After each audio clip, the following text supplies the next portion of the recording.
Hello， 大家好，我是婷子。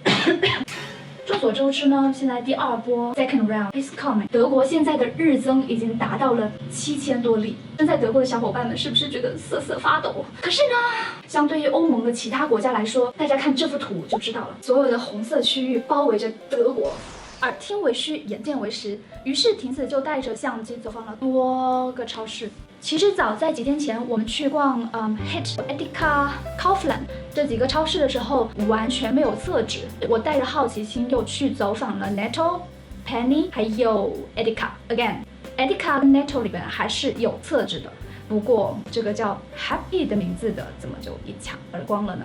我平时其实比较常去是离我们家最近的这个 Penny， 那它这儿是没有厕纸的。不过我又去看了一下罐头区域，所有的罐头整整齐齐的摆着，不管是给猫吃的、给狗吃的还是给人吃的，全部都还在，所以大家放心。其实，在经过第一次之后，大家对这个德国的食物啊等等这些生活用品的供应系统还是挺有信心的。第一轮来的时候呢，婷子也想过要囤东西，并且也一定程度上囤了，但到现在还没有吃完。我给大家看一下我这个小的仓库里面到底有哪些东西，比如说这个意大利面就是以前囤的，还有下面的这些罐头。最近我就新增加了一点点，比如说2大面粉，其实就2000克，然后增加了2大米。以前还囤了1箱那个常温下的牛奶，还有几瓶奶粉，但这一次我是觉得是能买新鲜的我就买新鲜的。经过第一次的这个群众的力量的培养，其实很多商场他们的delivery service 已经非常的成熟，尤其是我们的亚超。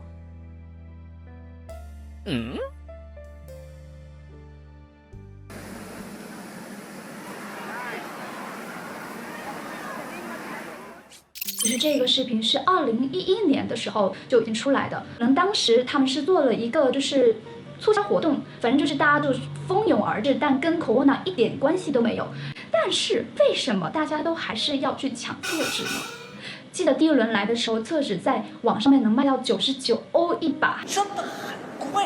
Oh my god！ 在这里不得不跟大家提到的是，有一家超市叫 Metro， 在国内我们应该叫做麦德龙。我也收到了就是 Metro 的信件，邀请我加入 Metro， 但是 Metro 居然送我50欧的一个叫什么10欧面值的优惠券。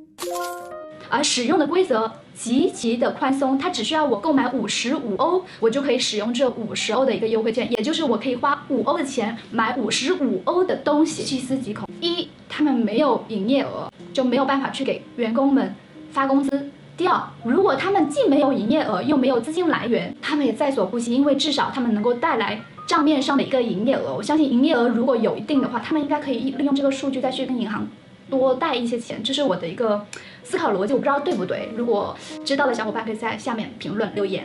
你所在的城市有没有超市用这种几近非人手段来获取更多的营业额呢？大家看我这一溜，我就采购了90欧，但最终只付了40欧。去 Netto 的时候 ，Netto 里面其实有一个原来的餐厅，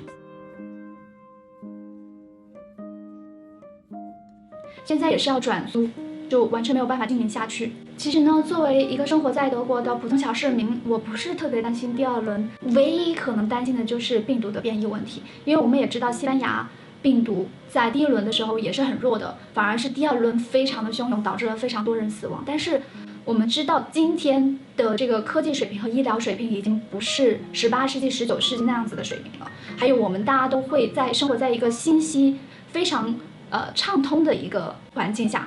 只要你不出门，只要你保证自己生存下来，只要这个城市不断电不断水，我觉得没有大问题。默克尔总理啊，也是根据这个事情，就是好可怜的祈求大家，他在一个视频当中真的是伴含着泪花，然后祈求大家留在家里，尽量的减少去跟别人接触、社交，不要聚餐，减少不必要的旅行。这一点我会在今后的生活当中尽量做到。Schneller noch als zu Beginn vor mehr als einem halben Jahr. Der vergleichsweise entspannte Sommer ist vorbei. Jetzt stehen uns schwierige Monate bevor. 因为跟中国不一样，这边的总理其实他的权力是非常有限的。的确，现在每个州他们的防疫的状况和措施都不太一样。然后另外一个就是欧盟就承诺了不会进行边境封锁。在第一轮的时候，在海外的华人其实有受到一些歧视，由于这个新冠疫情带来的谣言，说它是来自于中国等等的。但就我的个人经历而言，我在德国从来没有因为这个事情受到过所谓的歧视。第二轮就更加没有了。就第二轮的来临，其实大家都忙着怎么样去防疫。我相信，其实某种程度上这是给人类的一个考验。大家一定要齐心协力，不管你是哪一国人，我们都是地球人。所以小伙伴们 ，try your best and stay healthy。